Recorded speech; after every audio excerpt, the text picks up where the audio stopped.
the British, they prepared revenue reports. That means every area, what is the revenue due, who has to pay for that revenue. That was a systematic report done for every area. For Babri Masjid, the first settlement report was done in 1861, and after that the settlement report is done revised every 10 or 15 years depending on the situation. In the revenue reports from 1861 onwards for village Ramkot, there is no mention of Babri Masjid. Babri Masjid does not get mentioned in the revenue records of the British from 1861 onwards. The land, that land is shown as government land, and the mahants are shown as the under proprietors. This situation is not challenged all the years of British rule in India. This, because these reports are made public, but nobody from Babri Masjid challenges this report and the subsequent reports which show the land as government land and the under proprietors as the mahants. But what is interesting is that at some point, I do not know when, who did it, but somebody tampers with the records.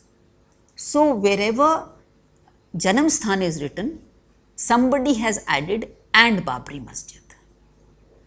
How can you make out? Because the ink color is different, the nib thickness is different, and the ink is, the handwriting is different.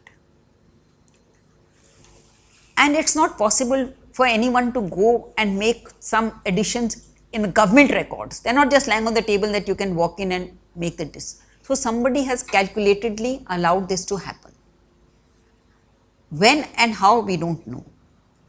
And the more interesting thing is that another set of these documents kept at the other office did not have these changes.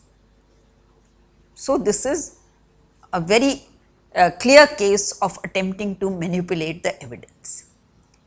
Then there is another. In 1944, the government of the United Provinces, it published a list of all the mosques, masjids in the United Provinces. The list named the building, the year it was constructed, who constructed it, and the last column was the waqf that was created for the maintenance of the building. Because every building, every masjid will require maintenance, some money for the maintenance. So it's always the case that you create a waqf.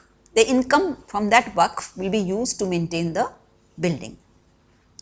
In the case of Babri Masjid, column 4 was left vacant.